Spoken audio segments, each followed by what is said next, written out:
Okay, so it sounds like it's a pass for you. But no, I would say like if you want to see it on the big screen, I don't know. I think it's worth going. It feels like a big screen movie. I mean, it does. Yeah, compared to I also saw Mr. Peabody and Sherman. Hmm. I have many holes to poke at this movie. Okay, you said it wasn't very funny. I did not find it funny, and the sad thing is, I feel like a lot of the jokes that I did laugh at, I felt like were over the heads of a lot of people, Hmm. and I'd also seen them all in the trailers. Yeah, that's a lot of problem with this. I think maybe my strategy of not seeing these until they're on like Netflix or something later is nice because I've forgotten all the trailer jokes. Yeah, and like it for some reason I don't know. I usually am pretty good at picking up like either looking this up beforehand or just kind of understanding like based on the animation style Hmm. who produced this. If I had told you DreamWorks produced this movie, would you say that that felt accurate? From what I could tell, considering there was a giant by the people that brought you the Crudes in the trailer and Dragon, How to Train a Dragon.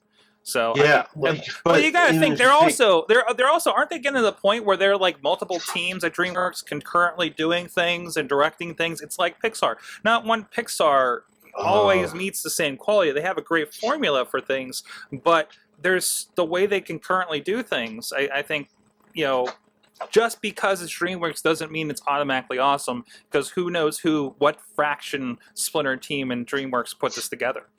yeah, but I think then that starts to play into the argument of we have a crappy movie that Disney releases called Planes, and it gets tied in not by they say the people that brought you Cars, meaning Disney, the publisher, not Yeah, nobody at not Pixar Pixar. Yeah, actually yeah. worked on that But they're movie. not I think inaccurate. that's where How many times from the producers that brought you this thing? So no directors, no writers, no anything. The people that put up the money for the first one, yeah, like you but get that that's a what lot.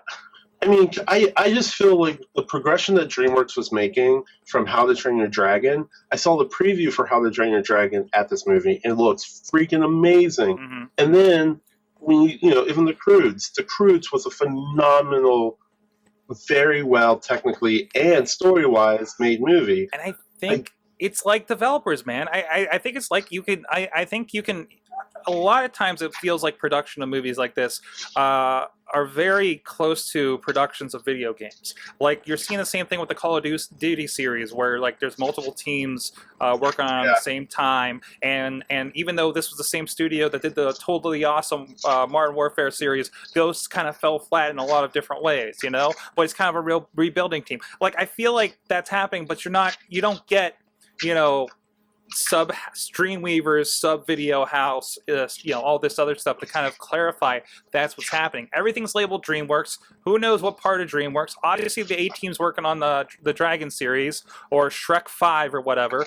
And this is like maybe the B plus team in comparison. It doesn't look bad. I mean, it looks better than Planes from my yeah, angle. definitely, it definitely looks better. I Yeah. mean, like, I don't know, like. It's one of those movies that I will say personally for me, I wouldn't recommend it. Mhm. But if you have kids and you're looking for a movie to go check out, this might be something that you know that parents might enjoy, that kids might enjoy. Like I don't know, and like I did on Beyond the Trailer. I forget the girl who produces that, but that podcast Beyond the Trailer Mhm.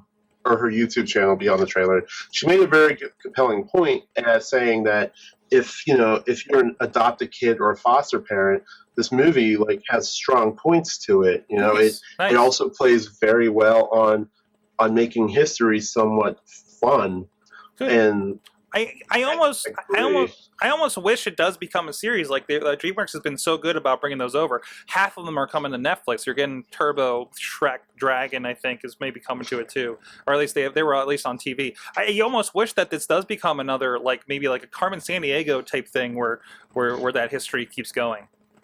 Yeah, I mean possibly. The one another bad sad note that I have to make really quick.